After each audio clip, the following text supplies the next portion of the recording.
Now, this evening, our proceedings have the character of a celebration, and we're here to remember, to mark an anniversary, and to express gratitude for the arrival of the Russian Baltic Fleet in New York City 150 years ago today, to the day. This is the exact anniversary when the Russian Atlantic Squadron arrived in New York City. It was followed a few days later, on October 12th, 1863, by the Russian Pacific Fleet coming from Vladivostok and arriving in San Francisco.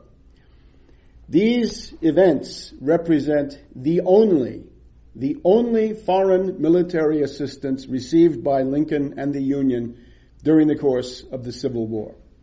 We therefore have to make an expression of gratitude, and we're also pleased to acknowledge a debt of honor. It's unfortunate that the official institutions have chosen not to acknowledge this debt of honor, but that only means that we are all the more dedicated to doing so. We have to thank the Russian people and the Russian government for their assistance to the United States at a time when they were the only friend in the world. Now, in that spirit, when we think of Abraham Lincoln, as people do frequently, recent movie, for example, you might think of Abraham Lincoln as somebody surrounded by people like Seward or Stanton or Thad Stevens or Thurlow Weed, the political fixer. But I would urge you rather to think of Lincoln on the international stage, and therefore to realize that when it came to the world, Lincoln had one principal friend, and this was Tsar Alexander II of the Russian Empire. He also had some sympathy from places like Thailand and others, but in terms of effective aid, it was Russia. And these fleets, and the first one arrived 150 years ago tonight, these were the only manifestations of concrete military support that the United States received in the entire Civil War era.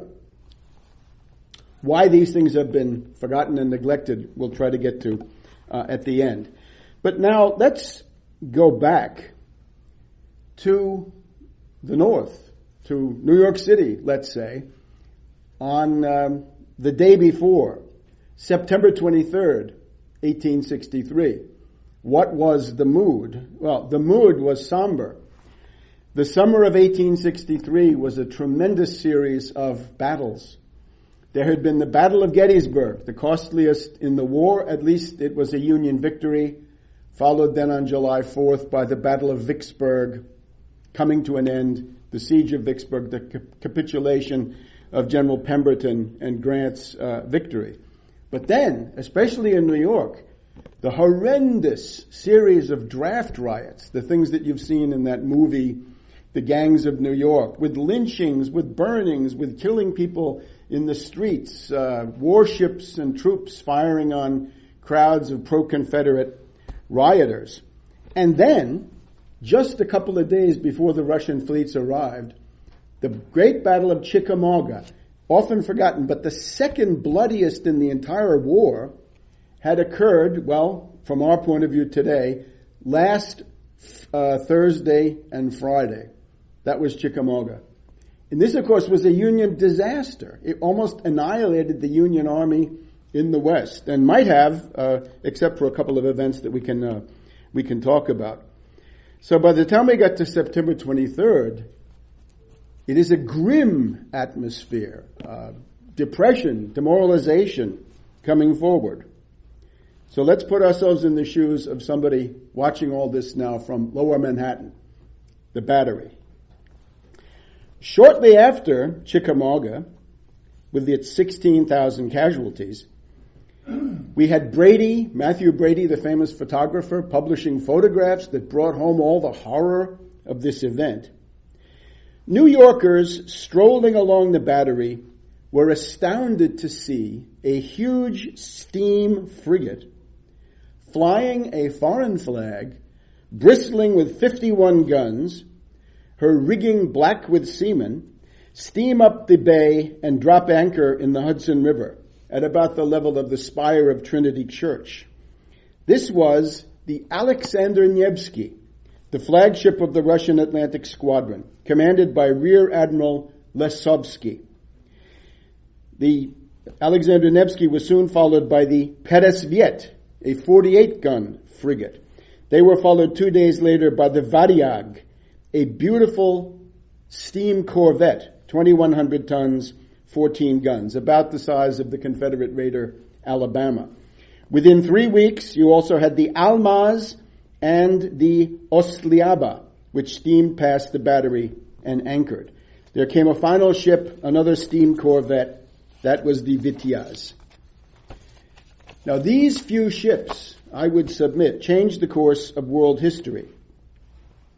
On Thursday, October 1st, the New York City Council sailed down the bay to deliver a welcome resolution adopted by the city for Admiral Lesovsky. And the Russian fleet, using American-made guns, which had been cast in Pittsburgh, the Russian fleet offered a 71-gun salute, a lot of guns, which shook lower Manhattan. The city councilmen and the Russian officers sailed back to 23rd Street, where they joined a huge parade. And there was a reception at City Hall. Lesovsky and his party were taken to Matthew Brady's photography studio on 10th Street, where the admiral, his captains, and some of the crews were photographed. And if you look at Brady collections, you can see these things today. Harper's Weekly, October 17th, 1863, devoted about half the issue to these events. And the parade, above all the parade. The officers of the Russian fleet riding in horse-drawn carriages, the admiral had 6 horses pulling his carriage, were escorted up Broadway past Trinity Church by an honor guard of U.S. troops and militia in the midst of a cheering throng. The procession passed Union Square. It wheeled into the vast current of Broadway. And as Harper's Weekly wrote, the scene became splendidly animated. The moving pageant rolled in the glittering stream down the broad thoroughfare between banks of upturned faces, the trappings of the equipages, the gold and silver epaulettes of the Muscovite guests, and the sabers, helmets, and bayonets of the escort. The cavalcade advanced to the joyous time of exulting martial music. There was a proud and gratified feeling evident in the hearts of the vast concourse assembled to greet it that would have been befitting to the most important triumphs at home. And Russian flags were everywhere. Now, sources favorable to the Confederacy point out that the Russian sailors visiting New York were so horrified at the living conditions they observed in the dreary city tenements that they donated $4,760 of their own money to alleviate these conditions. And then was the occasion of the Gala Russian Ball. It was held at the Academy of Music in early November. This was the high point of the New York social season of 1863-1864. It was a glittering event which contrasted sharply with the grim atmosphere of the Civil War. The event was catered by the famous restaurant Delmonico's, which delivered 12,000 oysters, 200 chickens, 1,000 pounds of steak, among other provisions. The Russian Baltic Fleet stayed in American waters for 7 months, and there were side visits to Boston, Annapolis, and Washington, D.C. Now, what did this gesture mean? Admiral Lesovsky had previously been stationed in the Mediterranean, where he became the friend of the leading Union naval commander, David Glasgow Farragut, the statue downtown here. One evening, the two admirals were visiting the New York City home of Thurlow Weed, an ally of Secretary of State Seward. Weed was the Republican boss of New York State. Farragut asked Lesovsky, "Why are you spending the winter here in New York City anyway?" And Lesovsky answered, "I am here under sealed orders to be broken only in a contingency which had not yet occurred." And the Russian fleet in San Francisco was operating under identical orders, as he added. He pointed out that his orders were to break the seals of these secret documents if and when the United States were to become involved in a war with foreign powers. In 1863, this could only mean one thing. If Britain and France were to attack the United States, attempting to save the cause of the Confederacy, then London and Paris would be faced not just by a single war, but by a double war, because the fleets were the tokens, the earnest of the immense resources of the Russian Empire, its limitless spaces, its huge land armies, and so forth. It was a gesture meant to deter. Now, October 12th, 1863, the Golden Gate. Admiral Popov arrives. He's the commander of the Russian Pacific Fleet on the Bogatyr. Popov was well known in California. He had visited there a number of times during the 1850s. And for him, the expressions of goodwill began almost as soon as the anchor was down. The Bogatyr was followed by the Kalevala, the Gaidamak, the Abrek, the Runda, and eventually another ship, the Abrek. We've got that. Now, during these years, the Union had a one-ocean navy for a country that needed a two-ocean navy. The U.S. fleet was concentrated in the Atlantic Squadron for a blockade of the Confederacy. It meant that there were no warships available to defend San Francisco. According to one historian, Admiral Popov was therefore welcomed as a savior in the Golden State when he brought his squadron in, and also because of his willingness to help. On Friday, the 23rd of October, a large fire swept through the waterfront of San Francisco. Admiral Popov responded by sending a large contingent of officers and men to help suppress the blaze. And several of the Russian sailors actually lost their lives. They're buried on Mare Island, which is at that time was a U.S. naval base. And Mare Island was also important because the Russian Empire did not have a functioning shipyard in the Pacific. So they were able to refit with the help of the carpenters, blacksmiths, machinists of Mare Island, which carried out repairs on these vessels.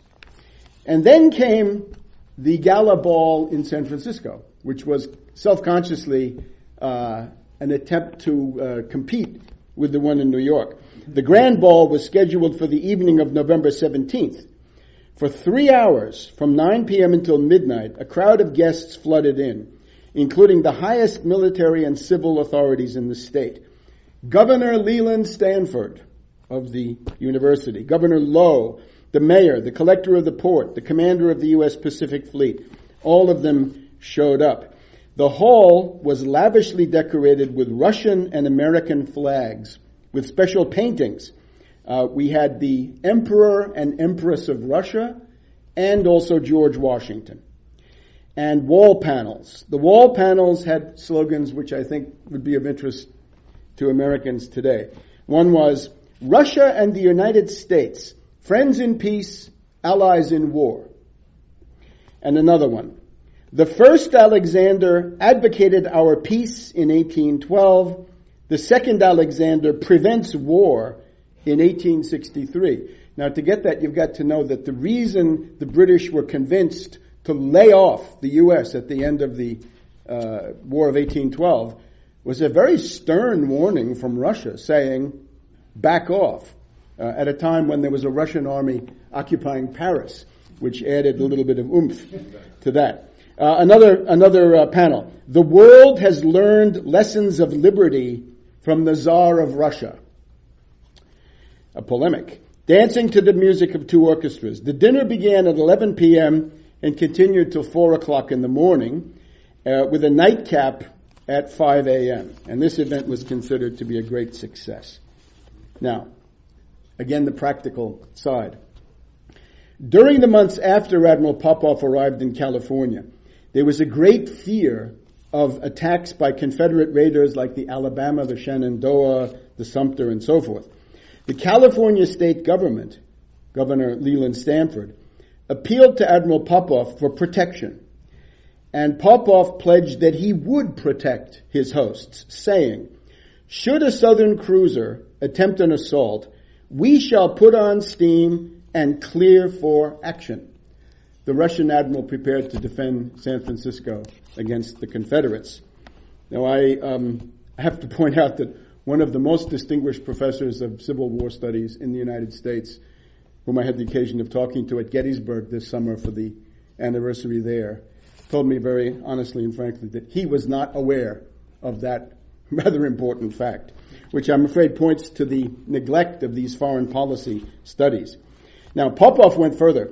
Popoff wrote a message, and he gave it to the U.S. authorities, and he said, if any Confederates come nearby, I want you to make sure that this message reaches them. And here's his message.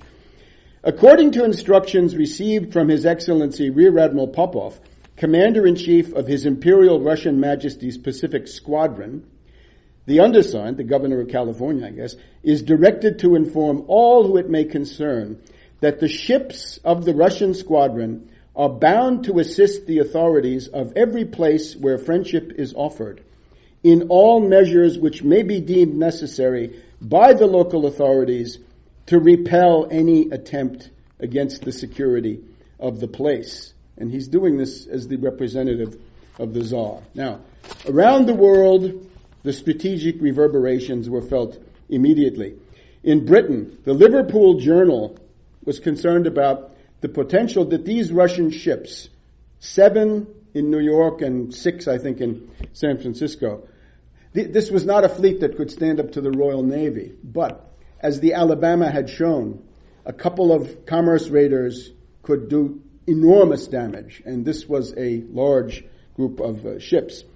The Liverpool Journal was afraid of this. The friendly harbor of New York offers the best position that could be conceived for a station whence at any moment a fleet of Russians and Americans could swoop down on the scattered British squadron and unarmed merchantmen. Punch, the British humor magazine that's so political, they were reading the Moscow Journal. The Moscow Journal was writing that the Moscow Journal was recommending a treaty with the United States so that America may be able to reckon with us, Russia. The commercial world of England shuddered at the presence of Russian frigates on the open sea. The neutral ports of America were a perfect haven from which to launch an attack on British commerce. And the Russian paper writes, our cruisers will be the terror of the commercial ships of hostile powers and will compel them to employ half their navies in guarding their merchantmen. Now, many leaders in London and Paris were simply apoplectic. British satirists attempted to portray Lincoln and Alexander II as two brother despots, each intent on crushing an internal rebellion. And the parallel was Confederates rebelling in the United States, Russian Poland had started a rebellion in 1861, and this had flared up again in 1863. Now, in its October 24th, 1863 issue, Punch printed a vicious cartoon, which you can see on my website, with Lincoln and Alexander as two arch villains, two oppressors, saying to each other. Now, this is it rhymes, I guess we can say. Lincoln says, Imperial son of Nicholas the Great, we err in the same fix, I calculate, you with your Poles, my southern rebels I, who spurn my rule and my revenge defy.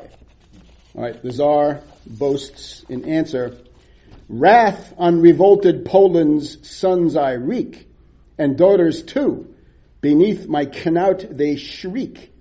See how from blazing halls the maiden flies, and faithful Cossacks grasp the screaming prize. Lincoln, not to be outdone, says, in Tennessee, I guess, we've matched them scenes, and may compare with Warsaw, New Orleans. The Vistula may bear a purplish hue, as deep a stain has darkened the Yazoo. So Punch imagines at the end, Lincoln and his brother Despot get together and say, "Come to my arms and let us be allies. We'll squelch John Bull and scuttle Britain's Isle. But let us go and liquor up meanwhile."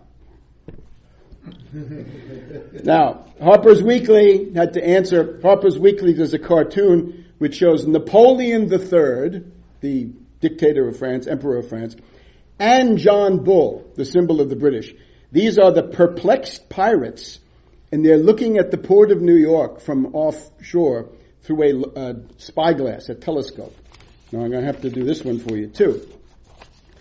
The corsair Napoleon says to his partner in crime, he says, "Well, Mr. Johnny Bull, what you see that time you peep round the corner through your big glass?" And the pirate John Bull responds, "I see a very suspicious cover sitting in the New York harbor with half a dozen big Russian bloodhounds about him." And then they both groan with displeasure.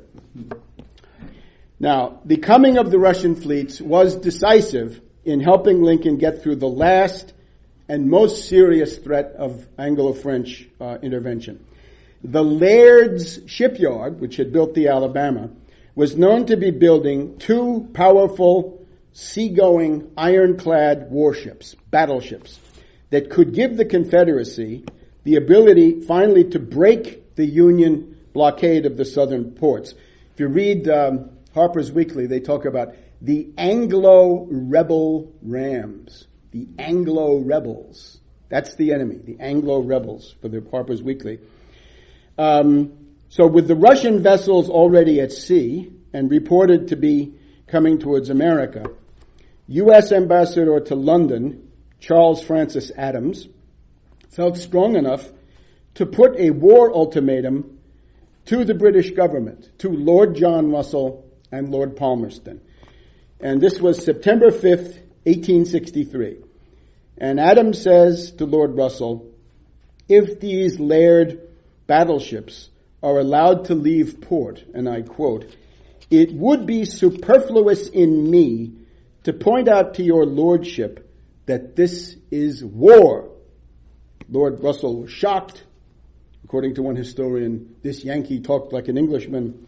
Lord Russell had to pause and then backed off entirely. The Laird rams were first put under surveillance by the British government on September 9th. They were seized by the British government in mid-October. They never fought for the Confederacy. And this change of line in London, I think, was clearly a result of the Russian fleets. And that really was the last high-profile attempt of the British and the French to intervene. In that same issue of October 1863, October 17th, Harper's Weekly called for a U.S.-Russian alliance, and they put it in these terms. "The alliance of the Western powers, Britain and France, maintained through the Crimean War and exemplified in the recognition of the Southern rebels by both powers conjointly." They're pushing it a little bit, but in effect, that is what happened in practice, although formally speaking not. "This is in name, in fact, if not in name, a hostile combination against the United States. Would it not be wise to meet this hostile alliance by an alliance with Russia? France and England united can do and dare much against Russia alone or the United States alone. But against Russia and the United States combined, what could they do? An alliance between Russia and the United States at the present time would probably relieve both of us from all apprehensions of foreign interference, the Confederacy and Poland. The reception given last week in New York to Admiral Lisowski and his officers will create more apprehension in the Tuileries in Paris and the Court of St. James in London than even the Parrott gun or the capture of the Atlanta. If it is followed up by diplomatic negotiations with a view to an alliance with the Tsar, it may prove an epoch of no mean importance in history." Now, responding to the arrival of the Russian fleets, Secretary of the Navy Gideon Welles wrote to Russian Foreign Minister Gorchakov, someone will hear about, saying that the U.S. Navy Department was much gratified to learn that a squadron of Russian war vessels was present off the harbor of New York. Welles offered the Russian fleet the facilities of the Brooklyn Navy Yard for any repairs or refitting they might need. And then Welles wrote in his diary, "In sending these ships to this country, there is something significant. What will be its effect on France and the French policy, we shall learn in due time. It may be moderate, it may exasperate. God bless the Russians." God bless the Russians, says the Secretary of the Navy. And it is the same spirit of gratitude that's reflected in the ode composed by Oliver Wendell Holmes for a friendship visit by Grand Duke Alexis to America in 1871. And Oliver Wendell Holmes writes, "Thrilling and warm are the hearts that remember who was our friend when the world was our foe." Now, on October 3rd, 1863, Lincoln issued his famous proclamation establishing a yearly day of Thanksgiving, tradition which still thrives, of course. But we should examine the timing of this proclamation. The Union victories at Gettysburg and Vicksburg occurred in the first week of July, several months before, July, August, September, 3 months, 90 days earlier. After that, the news had been all bad, with the horrors of the New York City draft riots, followed on the 19th and 20th by the Battle of Chickamauga, a crushing Union defeat and the second most costly battle of the Civil War. So this raises the question, what exactly was it that Lincoln wanted to give thanks for in the first week of October? Well, the obvious answer is that he was giving thanks for the coming of the Russian fleets, among other things, which were making the threat of the Anglo-French intervention recede rapidly. Let's take a look at the text of the Thanksgiving Proclamation. This was written by Seward, foreign policy guy. And this seems to substantiate this view. In the proclamation, we find that the United States is, quote, "in the middle of a civil war of unequaled magnitude and severity, which has sometimes seemed to foreign states to invite and to provoke their aggression. In spite of this," writes Seward, "peace has been preserved with all nations." And I think we can say that the same mood suffuses the Gettysburg Address of November 19th, 1863, which happened to come at the height of the pro-Russian enthusiasm generated by the Russian gala balls in New York and San Francisco.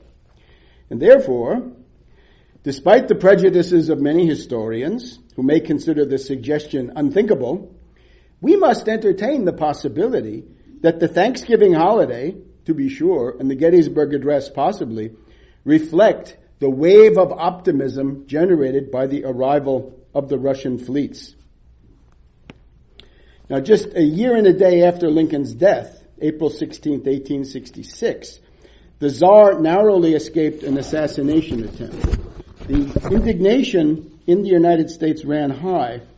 Congress passed a resolution, and the Assistant Secretary of the Navy, Gustavus Vasa Fox, was selected to head a solidarity mission, which departed on board a new class of monitor. This is the double-turreted monitor Miantanamo, equipped with 4 15-inch guns. These were displayed at visits in England, Denmark, France, on the way to Russia. Upon seeing this warship, the London Times commented, "The wolf is in our fold, and the whole flock is at its mercy." So Fox had an audience with the Emperor Napoleon III of France. And bowing to military defeat, Napoleon, of course, promised to remove the French army from Mexico, where it had been violating the Monroe Doctrine. And there then followed this exchange. Napoleon says to Fox, Do not be too friendly with Russia. Fox says, Russia and America have no rival interests. Russia has always been friendly to America, and we reciprocate the feeling. Napoleon III counters, but you can stand alone. You don't need friends. Fox says, when it was doubtful whether we should ever stand again, at a time when the most powerful nations menaced us, Russia felt and expressed her sympathy for us, and America will never forget it. We'll never forget it. Well, we hope so. Now, in the case, the sale of Alaska, a little bit later, 1867, the story of Alaska is that the Russian government was pessimistic about their own ability to hold Alaska against the British. So they were essentially saying it's better to put it in the hands of the United States to keep it from other hostile hands. But the original deal, as proposed by Tsar Nicholas I, was that Russia would transfer Alaska provided that the U.S. government seized the entire west coast of Canada, so that there'd be no British presence there, right? This is simple maritime doctrine, right? You want to control the opposite coast from you. Polk, obviously, was not for this offer. The American people were yelling at this time, 54-40 or fight. 54-40 or fight meant that the U.S. territory would have touched the southern border of Alaska. There'd be no British presence on the coast. But unfortunately, that then did not come true. Then, Tsar Alexander II was assassinated in 1881. He was widely viewed in the United States as a Christian martyr. And there is a parallelism, maybe in Plutarch's sense, between Alexander II, who freed 23 million serfs, and Lincoln, who wrote the Emancipation Proclamation. But now, with Lincoln and Alexander both assassinated, the U.S.-Russian entente began to erode. Now, just a little bit of context on the prehistory of all this. The relations between the United States and Russia were excellent and friendly from before the American Revolution until about 1905. Theodore Roosevelt is the guy who wrecks the continuity. Some of the earliest contacts between the future United States and the Russian Empire came with Benjamin Franklin as a scientist. He was a friend of the Russian princess Vorontsova-Dashkova. She was a famous political and cultural figure in Russian society. And thanks to Princess Dashkova, Benjamin Franklin was inducted as the first American member of the Russian Academy of Sciences, founded by Peter the Great with the help of the philosopher Leibniz. During the reign of Catherine the Great, it was the electrical scientist Franz Epinus who wrote the draft of the League of Armed Neutrality from 1780 to 1783. The League of Armed Neutrality asserted that neutral countries like Russia had the right to trade with belligerents like, for example, the United States. The political sponsor of this measure was Count Nikita Panin. And Count Panin had to overcome the opposition of somebody you may have heard of, Prince Potemkin, or Potemkin, the Anglophile wing of the Russian establishment. Now, one of the most Russian of all the American presidents is, of course, John Quincy Adams, who went to St. Petersburg for the first time at the age of 14. He later served as U.S. ambassador to St. Petersburg from 1809 to 1814. John Quincy Adams was sent from St. Petersburg to the Netherlands to become the chief U.S. negotiator for the Treaty of Ghent, which ended the War of 1812. And it's clear that the task of John Quincy Adams was very much facilitated by that stern Russian warning to the British to end the war at the time that the Russian army was occupying Paris. And in American internal politics, the Jacksonians, for example, attacked John Quincy Adams for being too Russian. They even accused him of procuring women for the imperial court. Now, around 1840, a modernizing faction emerged in St. Petersburg under the patronage of Grand Duke Constantine. And this includes Prince Stroganoff. And this can be the beef Stroganoff person. Prince Dolgoruki, Count Milutin, and the finance minister von Reutern. And the program of this group was to liberate the serfs, to industrialize Russia, and to cooperate with the United States. And perhaps in token of that, in 1842, the American railway designer, Major George Washington Whistler, was employed by engineer Melnikov as a consultant on the building of Russia's first important railroad from Moscow to St. Petersburg. Now later on we have the Crimean War in the 1850s. Russia actually hoped that the United States would join that war on the side of Russia, but unfortunately the U.S. leadership was too weak. The Russian Foreign Ministry expressed its opinion to the legation here in Washington that in case of a Russo-British war, the United States would become nos alliés obligés. The simple idea is that the main historical hostilities of the 19th century were Russia against Britain, that's the main one, and then the United States against Britain. So there's a convergence in hostility to Britain, but as I'm going to try to argue, there's also a positive content. There's a content of what we would call pro-development economics. The Russian ambassador in these years to Washington is a guy called Stuckel, and he tried very hard to get the United States to come into the war, but he was unable to do it. An example of what he had to deal with was James Buchanan, the later president, on whose watch, of course, secession occurred. Could hardly be worse. Buchanan was what was known as a doughface. A doughface was a northern man with southern principles, right? Somebody was willing to take orders from what Seward called the slave power conspiracy. Buchanan was the U.S. envoy to London, and Buchanan bought into the British theory that the Tsar of Russia is the despot. And another doughface, President Franklin Pierce, of course, an ancestor of Barbara Pierce Bush, he agreed with that too.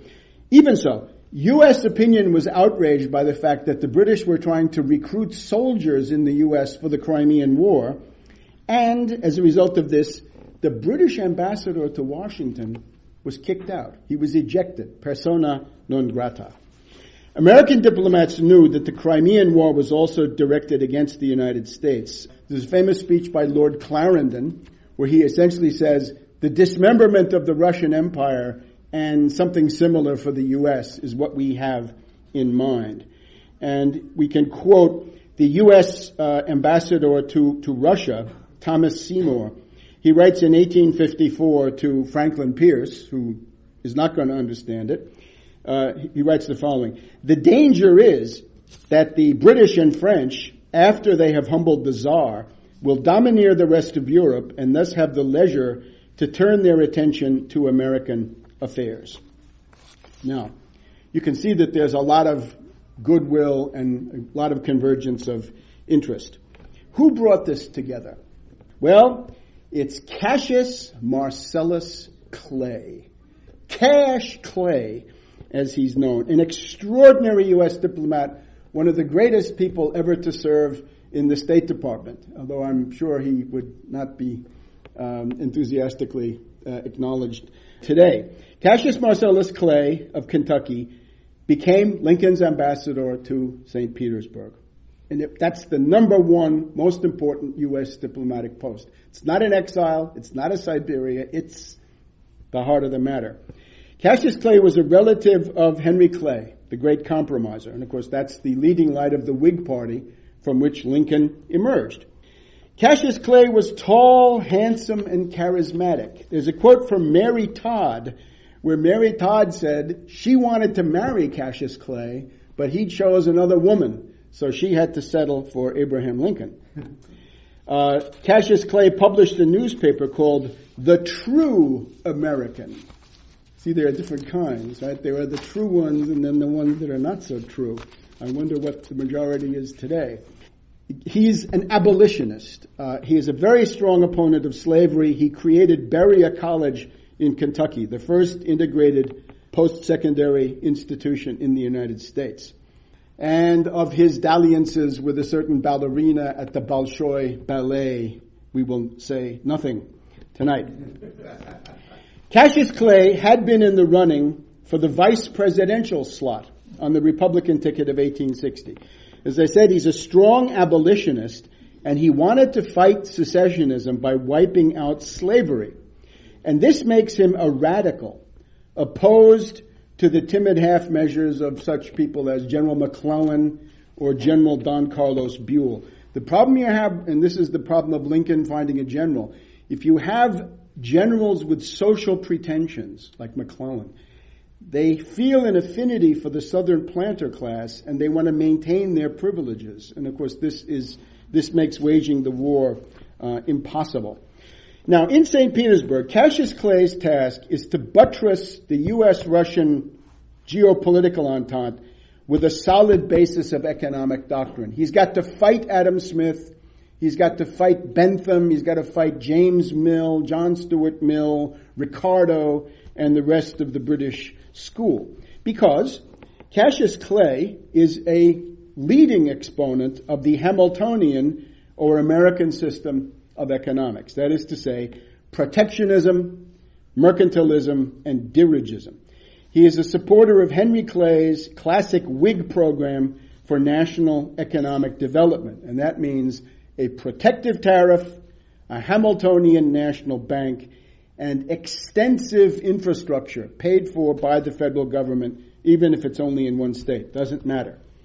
Cassius Clay brought with him copies of the economic writings of Henry Carey of Philadelphia. That is a very influential pro-Lincoln economist. Carey's principles of political economy were given to the Tsar, the imperial family, the imperial court, and all of them were becoming increasingly, finding that they got along very well with Cassius Clay. Clay's writings obviously reinforced the tendency of reforming groups inside the top Russian nobility.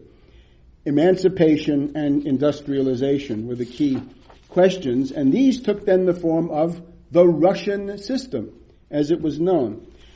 For example, in Moscow, right, not the capital at that time, but an industrial center, Cassius Clay was invited to Moscow by the manufacturing and business community. And he writes that he gave a standard Whig, American Whig, protective tariff, anti-free trade speech for industrialization and a protective tariff. This was received with great enthusiasm, and it was reprinted in the Russian newspapers and was circulated as a pamphlet.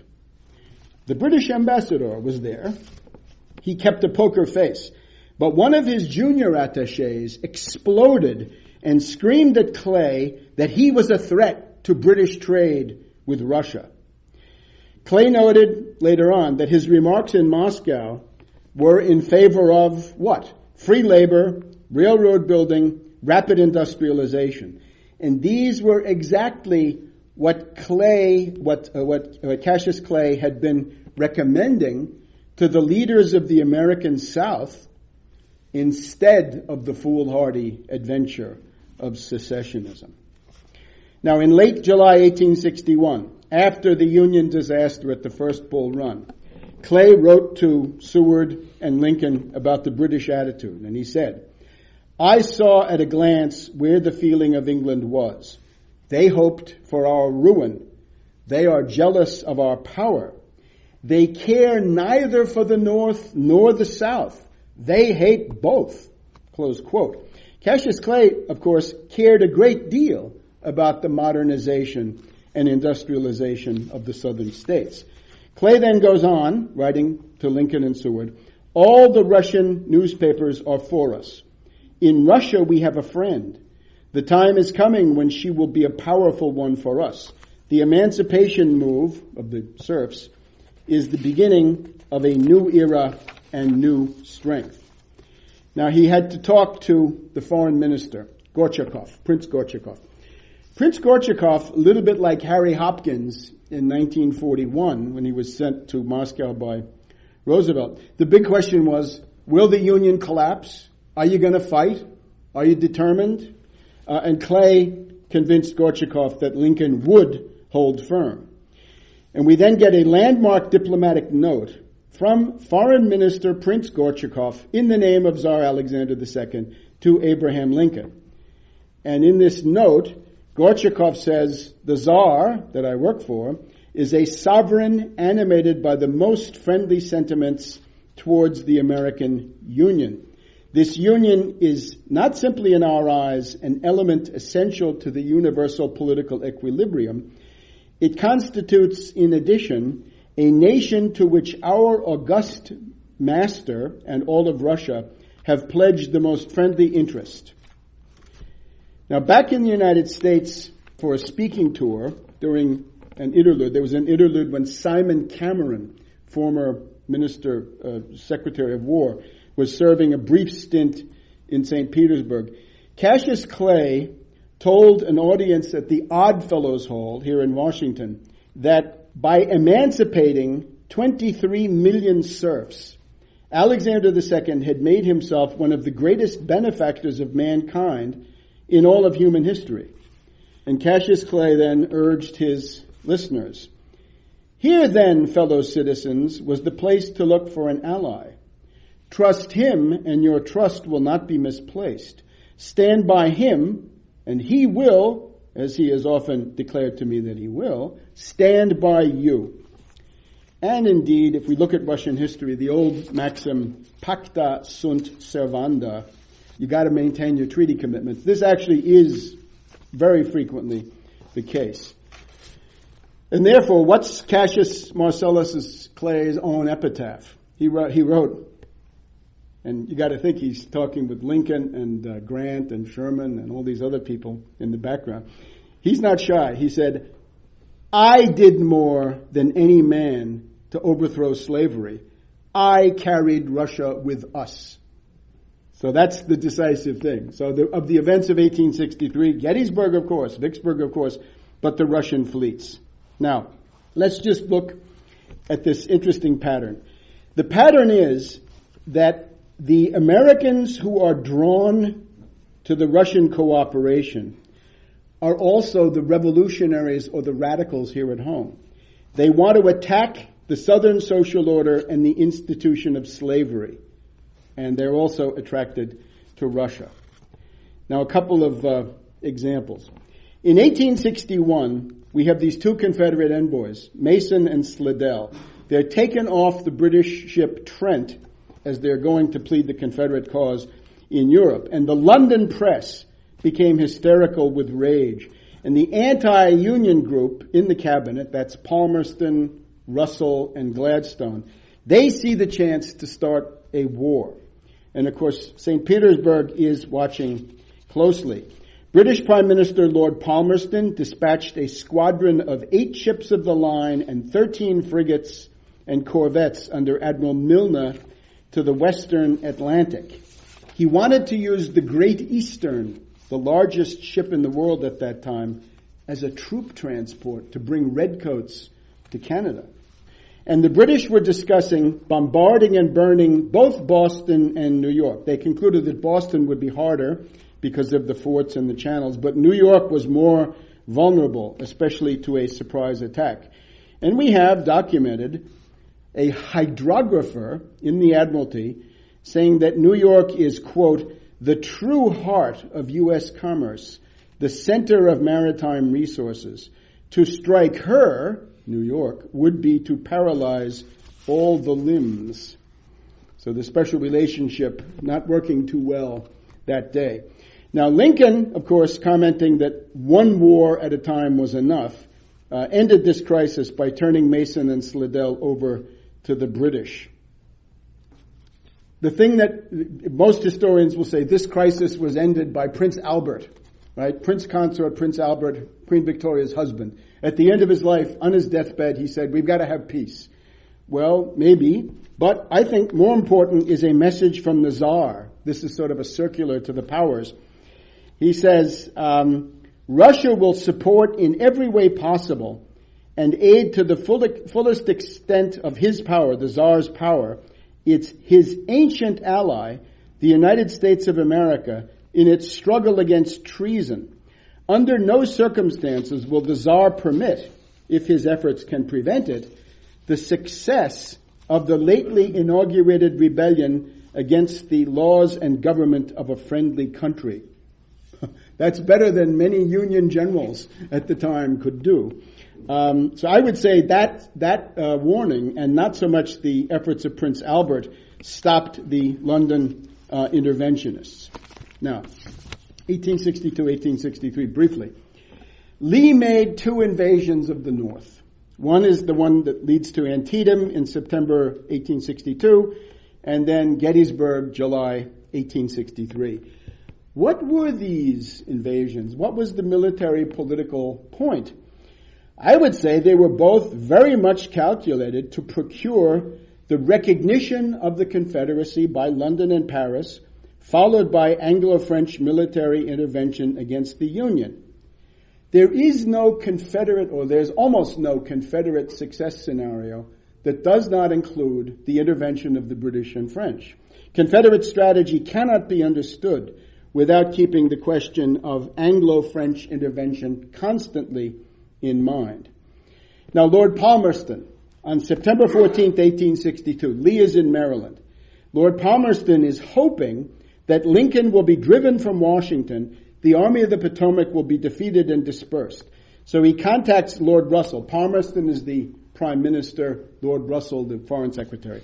He contacts Russell and says, well, if that happens, intervention might be feasible. And Russell says, essentially, let's not wait. Let's intervene no matter what. Let's have a cabinet meeting right away and intervene. And we have to remember, when we hear the crocodile tears of the London cabinet, right, they're so concerned about the human suffering. Remember that these are the people who had just supervised the repression of the Great Mutiny or Sepoy Rebellion in India, 1857. India had rebelled against the British East India Company, and the British had put down the rebellion. It is one of the greatest massacres of the 19th century. The repression is known in India as the Devil's Wind. The dead go into the hundreds of thousands. Villages annihilated. Right? Sherman, Sheridan, don't come close. So these are the humanitarians that are going to intervene. And remember also, the British-French combination had attacked China with 3 Opium Wars, Indochina with the French invasion, Russia with the Crimean War, Mexico with the French army, India in the rebellion we've just said, and sponsoring the Confederate States of America. So these are not exactly Pacific powers, peaceful powers. All of this after 1848. I'm afraid 1848 is the British destabilizing many of the continental countries. It's a little bit like Arab Spring, springtime of nations, 1848. At any rate, October 29th, 1862, there's a meeting in the Russian Foreign Ministry with Gorchkov, Prince Gorchkov, the foreign minister, and now the U.S. Chargé d'Affaires, Bayard Taylor, went on to become a well-known writer. It's a formal Russian pledge never to move against the United States and to oppose any attempt by others to do so. And Taylor wrote back to the State Department that the Russian foreign minister had said, you know the sentiments of Russia. We desire above all things the maintenance of the American Union as one indivisible nation. He points out that there will be proposals of intervention from Britain and France. We believe that intervention could do no good. Proposals will be made to us for some plan of interference, and we will refuse any intervention. And he stresses the continuity of the Russian policy. Now, the Journal de St. Petersburg, the official gazette of the Tsarist government, denounced the Anglo-French intervention plan of fall 1862, inspired by Lord Russell and Napoleon. This article, by itself, helped to prevent a wider war. The British cabinet, informed of the Russian attitude by telegraph, voted down the war party of Palmerston and Russell. And by November, it was clear that there was no opportunity to intervene in that year. Now, this is what I've said so far. This is what's known in public. This was pretty much public. But now, we can go a little bit deeper. This refers to a document which I have on my website, tarpley.net. It's written by Wharton Barker. Wharton Barker was a banker for the Tsar in the 1870s. And a little bit complicated, but Wharton Barker in 1905 looks back to a talk with the Tsar in 1879 about these events in 1862. All right? So anyway, here we go. The Tsar says to Barker, 1879, the Tsar is talking now, in the autumn of 1862, the governments of France and Great Britain proposed to Russia the joint recognition by European powers of the independence of the Confederate States of America. My immediate answer was, I will not cooperate in such an action. I will not acquiesce. On the contrary, I will accept the recognition of the independence of the Confederate States by France and Great Britain as a casus belli for Russia. I will go to war over this. And in order that the governments of France and Great Britain may understand that this is no idle threat, I will send a Pacific fleet to San Francisco and an Atlantic fleet to New York. Sealed orders to both admirals were given. And then he continues, the Tsar. My fleets arrived at the American ports. There was no recognition of the independence of the Confederate States by Great Britain and France. The American rebellion was put down, and the great American Republic continues. Then he goes on to say, all of this I did because of love for my own dear Russia, rather than for love of the American Republic. I acted thus because I understood that Russia would have a more serious task to perform if the American Republic, with its advanced industrial development, were broken up and Great Britain should be left in control of most branches of modern industrial development. So he's saying, I don't want the British to have the monopoly of modern technology. I want to have a second power to whom I can turn. Some historians are scandalized by this. They say, well, that means it's not a real alliance. In other words, they say, if it's based on mutual interest, that's not real. It's got to be completely one-way, altruistic, one-way street. Otherwise, it's not real and you've been duped. No. The alliances that are rooted in mutual interest are the most stable and effective. What else can we want in this vale of tears? Now, let me just go on with a little bit more about the Tsar, so you get perhaps insights into him, but also into the Russian foreign policy a little bit more in general. Tsar Alexander II sees himself as regulating a balance of power. It's what the British always wanted to do, or they claimed to do. Although they wanted a balance of power favorable to Britain, he wants one favorable to the Russian Empire. And you can see what he says. On a world scale, I've got to have the U.S. there, because otherwise I'm all alone, and I'm going to be the target of everything. How about the case of the Danish War, right, with Prussia and Austria against Denmark, 1864? The Tsar says, I was silent, I stayed out, but I didn't say anything, and the British and the French were afraid to intervene on the side of Denmark. 1866, the 7 Weeks' War. This is Prussia defeating Austria. He says again, I was silent. See, he can do diplomacy just by saying nothing. I was silent, and France did not support Austria. Because of my silence, France hesitated to act until it was too late, and the dreams and ambitions of Bismarck were realized. And the Tsar says, my purpose was the establishment of a European balance of power that would be a menace to Great Britain, to contain them and to balance them. 1870, he says, to complete German unity and to enable German manufacturers to strike at British industrial and commercial supremacy, it was the plan of Bismarck for taking Alsace-Lorraine from France And he said, I wanted to make sure that nothing got in the way of that. And therefore, in 1870, when the French-German War opened, I let it be understood that any assistance to France from Austria or Great Britain would be followed by Russian support of Germany. So he sums up saying, my support, Russian support of Germany in those three wars was because my Russia would profit. But then, he says this has a limit, in the 1880s, Bismarck was going to pick a quarrel with France, except that I told them to cool it.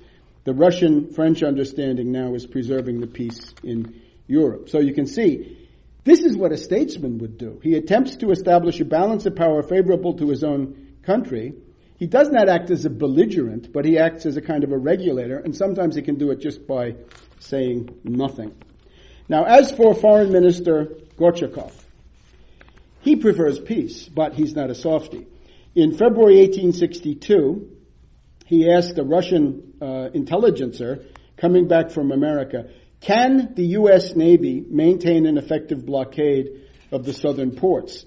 And Gorchakov, the guy can't tell him because that's not his specialty. So Gorchakov says, I will find out whether the U.S. has enough vessels to maintain the blockade. And if they haven't, we have. Russia has. Russia is going to maintain the blockade. The emperor, my august master, will not permit anyone to interfere with this blockade, even if he has to risk another allied war. So he can be tough.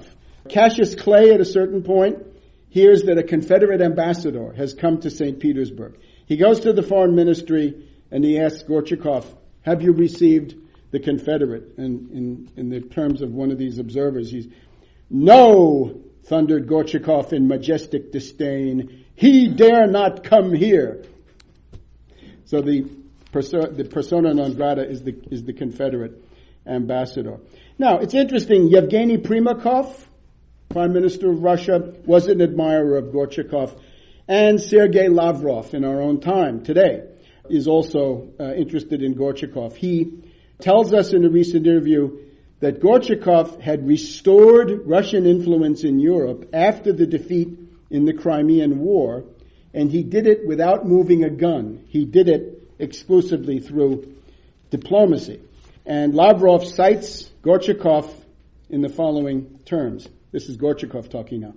Universal peace is a basis for natural relations among states. This basis ensures equality of all countries, big and small. Foreign intervention into the domestic matters is unacceptable. It is unacceptable to use force in international relations, especially by countries who consider themselves the leaders of civilization. Lavrov says this is a precursor of the UN Charter. Now, in conclusion, two little portraits of a couple of Russians who contributed to the Union side in the Civil War. First of all, we have Colonel Charles Desarnaud, A-R-N-A-U-D. He is an officer of the Russian intelligence service. He's an experienced military engineer. He was sent on a reconnaissance mission by the foreign ministry, by Gorchakov, I guess, to the United States in June 1860. And he goes to Ambassador Stuckel, the Russian ambassador, and Stuckel tells him that the main Confederate effort of 1861 is not going to be made against Washington, but in the Trans-Appalachian West. So Desarnaud goes out to St. Louis and meets with General John C. Fremont, who at that point is the commander of the Western Theater.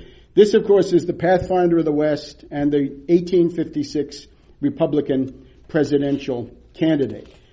And Fremont is also somebody who wants to end slavery as soon as he can. So soon that Lincoln has to disavow some of the things that he does because he gets ahead of the border state curve as Lincoln saw it. Now, one of Fremont's biggest concerns is to prevent the Confederates from capturing Cairo, Illinois, right? Written Cairo, Cairo, Illinois, and invading the rest of Illinois. Around this time, Lincoln had stated if the Confederates can invade Illinois, the British and the French will recognize the Confederacy. That would be all the pretext they need. So Desarnoux goes on a dangerous reconnaissance mission, espionage mission, behind the Confederate lines. He gets received by these Confederate generals who are impressed by his continental savoir-faire, I guess. And he comes back and he says the South is about to take the offensive in the West. So Desarnoux influences a couple of key decisions. One is he gets Fremont to call upon the governors of Indiana, Illinois, and Missouri to mobilize much faster than they had been planning to do. Basically says your timetable is not good enough. Got to move faster. Desarnoux also convinces the Union commanders to build the famous 90-day gunboats. These are the ones known as the Eads Rams, the Pook Turtles, built in St. Louis, the Benton, the Carondelet, and others. There's one of them at Vicksburg that has been brought up that you can see. These ships were key to so many Union victories in the West. But now, this is the most interesting one. Desarnoux comes back with intelligence that the Confederate commander, Leonidas Polk, right, the Episcopal bishop, is about to seize Paducah, Kentucky, on the Ohio River. So Desarnoux, wounded in the head, rides around the clock for several days, reaches Cairo, Illinois, and seeks out the Union commander. And the Union commander is a nondescript, obscure Ulysses S. Grant. So he goes to Grant and he says, look, Grant, the whole war in the West depends on you getting to Paducah fast. And Grant is impressed by Desarnoux. He acts on the advice and he beats the Confederates to Paducah by 6 hours. And that's September 6th, 1861. And the strategic consequences are immense. The Confederates lose all of western Kentucky. They lose the ability to have a defensive line along the Ohio River, which Jefferson Davis had been planning. And they lose the fortress of Columbus, Kentucky, which is up on the bluffs. It's like Vicksburg. There would have been 2 Vicksburgs instead of 1 if Columbus, Kentucky had not fallen. And if Polk had gotten to Paducah first, he could have captured Louisville, Cairo, carrying the war into the north. And Grant later wrote in his memoirs that Arnault's urgent report was the only reason that he chose to move against Paducah. Now, the capture and fortification of Paducah was Grant's first big break. It put him on the map. He took Paducah and Smithland. These 2 towns control the confluence of the Tennessee and Cumberland rivers with the Ohio. And that's the basis of Grant's entire strategy, is to go down those rivers to Forts Henry and Donelson and all the way into northern Alabama. And by the time Grant got to Fort Henry and Fort Donelson, he became a major general and was on his way to greater things. And of course, the gunboats that Arnault had recommended could then go all the way into Alabama and further. So it had taken a fine Russian hand to launch the career of General Grant. Just one more Russian. The other distinguished Russian, John Basil Turchin, a Don Cossack. He had moved to Chicago, worked in railroading, and joined the Union Army. He had attended the Imperial Military School in St. Petersburg. He had served in the Crimean War as a colonel of the staff of the Russian Guards in Hungary after 1848 and in the Crimean War. And Turchin is another revolutionary radical. He believes in freeing slaves. For example, he's horrified that Union officers are willing to send slaves back to their so-called owners when they've been able to escape. He says, you can't do that. You've got to keep these people on your side. So he's aggressive, and he is key. He has a commander who vacillates, and he says, why don't you go and capture Huntsville, Alabama, and you can break the Confederate East-West Railway that goes through there, and the superior officer says, okay, and they do it, and it works. Now, at an early point in the war, thanks to this, Turchin's brigade is occupying Athens, Alabama. And by now the commander is Don Carlos Buell, another one of these martinets. He believes in the drill, not fighting. And he's an expert of cabinet warfare. So Buell says, don't touch property, don't touch the social order, send all the slaves back. So at a certain point, Confederate partisans, supported by the local population, overran one of Turchin's regiments. So Turchin says, boys, I'm going to close my eyes for 2 hours, and then I'll be back. So the troops get the hint. They loot the town. Don Carlos Buell is scandalized. He puts Turchin under a court-martial. And I don't know what would have happened, except that Lincoln intervened and promoted Turchin then to brigadier general. This incident seems to have given birth to the song, Turchin's Got Your Mule. When the Confederate aristocrats would say, what happened to my property? The Union troops would say, hey, Turchin got your mule. So that was taunting them. In other words, before there was Sherman, before there was Sheridan, before there was the hard war, there was Turchin, who had learned that in the Crimean War.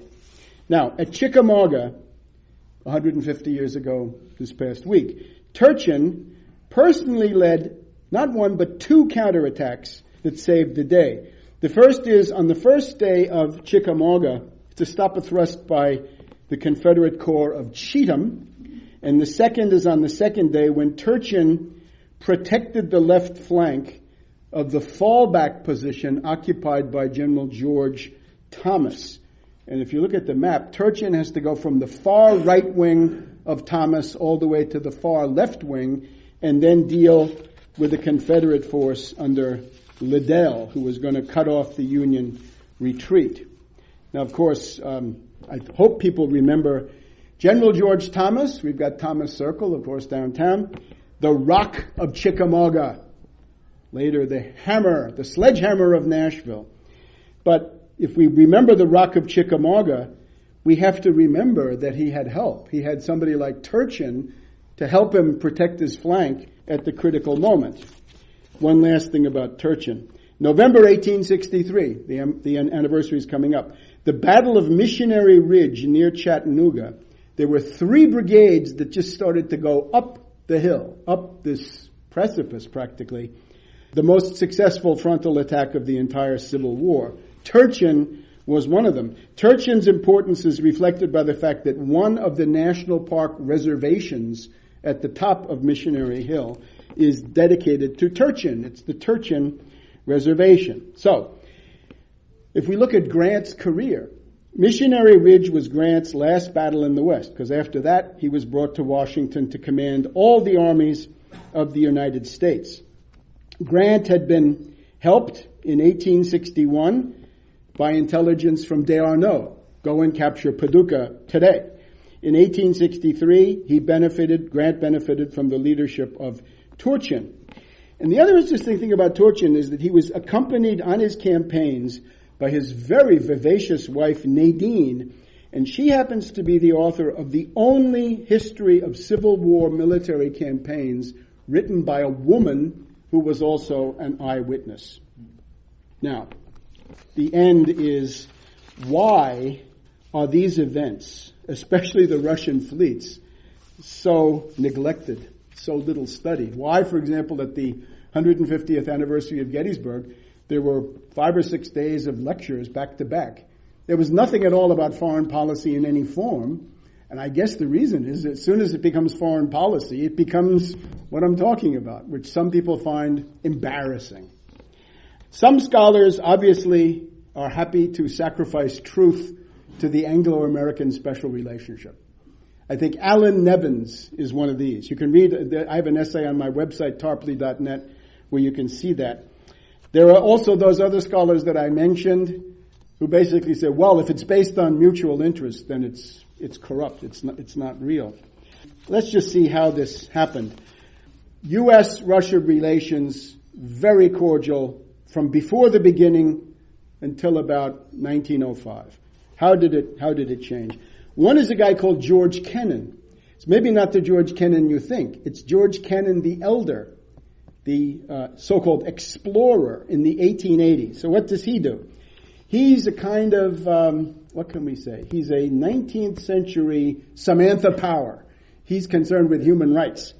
He goes to Siberia and he says, look, there are these prison camps in Siberia. This is terrible. So we've got to somehow, instead of putting that in the context of the world as it was, make that the only issue and start being anti-Russian. It's interesting that the family business of the Kennan family is Russophobia. Because not only do we have George Kennan, we have George E. Kennan, I think it is, in the State Department in the 1940s, writing the so-called Mr. X long telegram that it's time to start the Cold War. So that's one thing. Then the big turning point, Theodore Roosevelt. In the Russo-Japanese War of 1905, the British decided they wanted to build up Japan to contain Russia in the Far East, to drive Russia back into Europe. Unfortunately, Theodore Roosevelt imitated the British policy of King Edward VII and took very strongly the side of Japan. The cherry trees are a monument to that mistaken policy, I would say. But after 1905, you can see all of the scholars who are pro-Theodore Roosevelt, pro-Bull Moose, pro-Anglo-Saxon, vigorous living, they begin to become anti-Russian. And then, of course, the Cold War. The Cold War is probably the biggest single one that's still operative today. We would have to ask, was the Cold War inevitable? Was it really needed? I would say not needed. Franklin D. Roosevelt obviously thought that the way the world could have done best after 1945 was essentially a U.S.-Russian condominium. And it may be that this could even hold true today. We'd have to look into it. I would say the person who did most, for example, to turn Harry Truman into an anti-Russian point of view is Averell Harriman, Roosevelt's ambassador to Moscow, who as soon as Roosevelt had died came flying home to try to indoctrinate Harry Truman. Just a couple of words about this. At the time, Walter Lippmann, known in these halls as a famous correspondent, Walter Lippmann in 1945 wrote that the conflict between the United States and the Soviet Union is not inherent in the nature of things. It's caused by the inexperience and emotional instability of our own delegation. Stettinius, Harriman, people like this. But, he says, there's a far deeper conflict of interest between the British and the Soviets than between Washington and Moscow. And Lippmann says, we've made a mistake. We've allowed ourselves to be placed in a position where, instead of being the moderating power which holds the balance, we have become the chief protagonists of the anti-Soviet position. None of this would have happened if Roosevelt were still alive.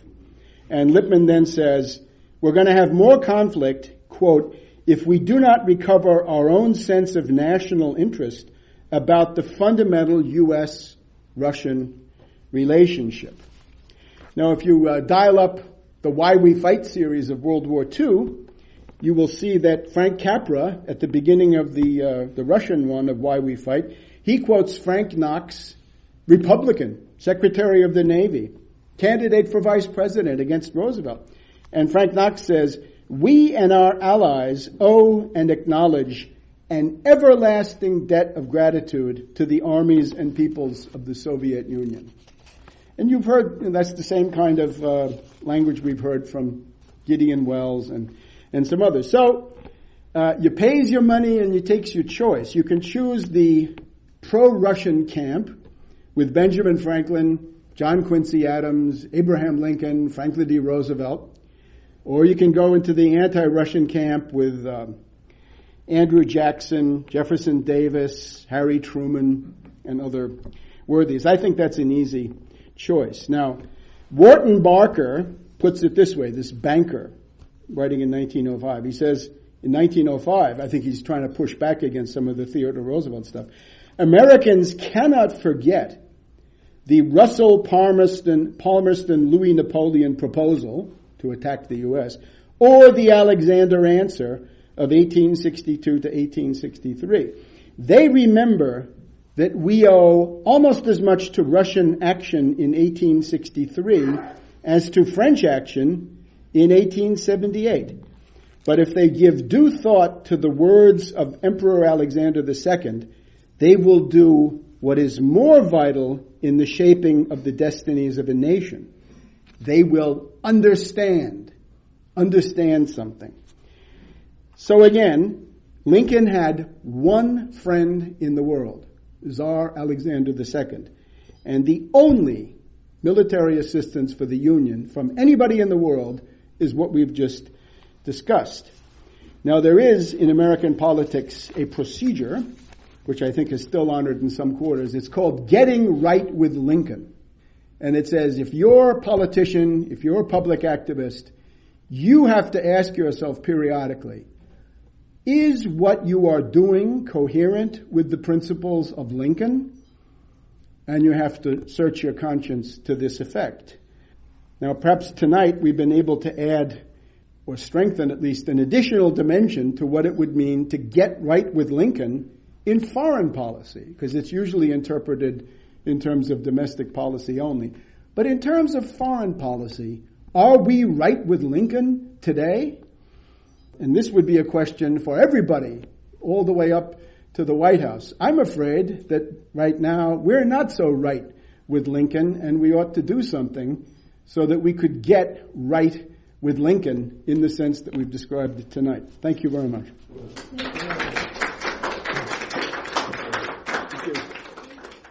And therefore, to realize that when it came to the world, Lincoln had one principal friend, and this was Tsar Alexander II of the Russian Empire.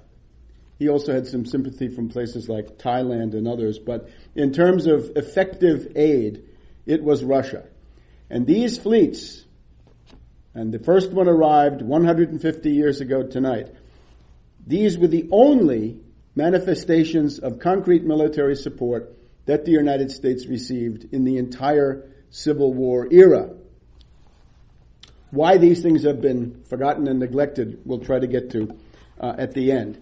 But now let's go back to the north, to New York City, let's say, on the day before, September 23rd, 1863. What was the mood? Well, the mood was somber. The summer of 1863 was a tremendous series of battles. There had been the Battle of Gettysburg, the costliest in the war. At least it was a Union victory, followed then on July 4th by the Battle of Vicksburg, coming to an end, the siege of Vicksburg, the capitulation of General Pemberton and Grant's victory. But then, especially in New York, the horrendous series of draft riots, the things that you've seen in that movie, The Gangs of New York, with lynchings, with burnings, with killing people in the streets, warships and troops firing on crowds of pro-Confederate rioters. And then, just a couple of days before the Russian fleets arrived, the Great Battle of Chickamauga, often forgotten, but the second bloodiest in the entire war, had occurred. Now, this evening, our proceedings have the character of a celebration, and we're here to remember, to mark an anniversary, and to express gratitude for the arrival of the Russian Baltic Fleet in New York City 150 years ago today, to the day. This is the exact anniversary when the Russian Atlantic Squadron arrived in New York City. It was followed a few days later, on October 12th, 1863, by the Russian Pacific Fleet coming from Vladivostok and arriving in San Francisco. These events represent the only foreign military assistance received by Lincoln and the Union during the course of the Civil War. We therefore have to make an expression of gratitude, and we're also pleased to acknowledge a debt of honor. It's unfortunate that the official institutions have chosen not to acknowledge this debt of honor, but that only means that we are all the more dedicated to doing so. We have to thank the Russian people and the Russian government for their assistance to the United States at a time when they were the only friend in the world. Now, in that spirit, when we think of Abraham Lincoln, as people do frequently, recent movie, for example, you might think of Abraham Lincoln as somebody surrounded by people like Seward or Stanton or Thad Stevens or Thurlow Weed, the political fixer. But I would urge you rather to think of Lincoln on the international stage. And well, from our point of view today, last Thursday and Friday, that was Chickamauga. And this, of course, was a Union disaster. It almost annihilated the Union Army in the West, and might have, except for a couple of events that we can talk about. So by the time we got to September 23rd, it is a grim atmosphere, depression, demoralization coming forward. So let's put ourselves in the shoes of somebody watching all this now from Lower Manhattan, the Battery. Shortly after Chickamauga, with its 16,000 casualties, we had Brady, Matthew Brady, the famous photographer, publishing photographs that brought home all the horror of this event. New Yorkers strolling along the Battery were astounded to see a huge steam frigate flying a foreign flag, bristling with 51 guns, her rigging black with seamen, steam up the bay and drop anchor in the Hudson River at about the level of the spire of Trinity Church. This was the Alexander Nevsky, the flagship of the Russian Atlantic Squadron, commanded by Rear Admiral Lesovsky. The Alexander Nevsky was soon followed by the Peresviet, a 48-gun frigate. They were followed 2 days later by the Varyag, a beautiful steam corvette, 2,100 tons, 14 guns, about the size of the Confederate raider Alabama. Within 3 weeks, you also had the Almaz and the Ostliaba, which steamed past the Battery and anchored. There came a final ship, another steam corvette. That was the Vityaz. Now, these few ships, I would submit, changed the course of world history. On Thursday, October 1st, the New York City Council sailed down the bay to deliver a welcome resolution adopted by the city for Admiral Lesovsky. And the Russian fleet, using American-made guns, which had been cast in Pittsburgh, the Russian fleet offered a 71-gun salute, a lot of guns, which shook Lower Manhattan. The city councilmen and the Russian officers sailed back to 23rd Street, where they joined a huge parade. And there was a reception at City Hall. Lesovsky and his party were taken to Matthew Brady's photography studio on 10th Street, where the admiral, his captains, and some of the crews were photographed. And if you look at Brady collections, you can see these things today. Harper's Weekly, October 17th, 1863, devoted about half the issue to these events.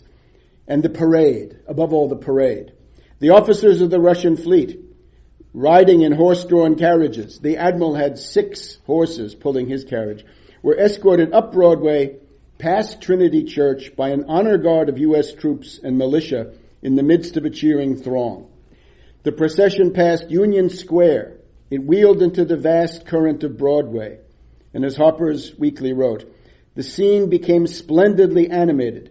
The moving pageant rolled in the glittering stream down the broad thoroughfare between banks of upturned faces, the trappings of the equipages, the gold and silver epaulettes of the Muscovite guests, and the sabers, helmets, and bayonets of the escort.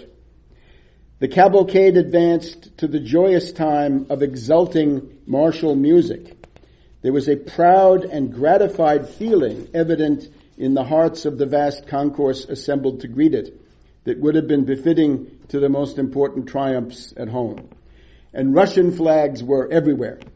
Now, sources favorable to the Confederacy point out that the Russian sailors visiting New York were so horrified at the living conditions they observed in the dreary city tenements that they donated $4,760 of their own money to alleviate these conditions.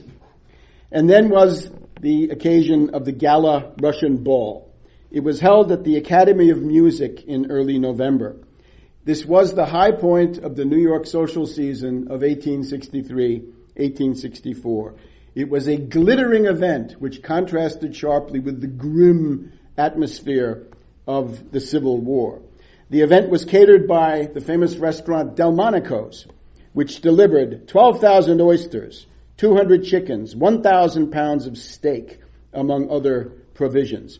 The Russian Baltic Fleet stayed in American waters for 7 months, and there were side visits to Boston, Annapolis, and Washington, D.C. Now, what did this gesture mean? Admiral Lasovsky had previously been stationed in the Mediterranean, where he became the friend of the leading Union naval commander, David Glasgow Farragut, the statue downtown here.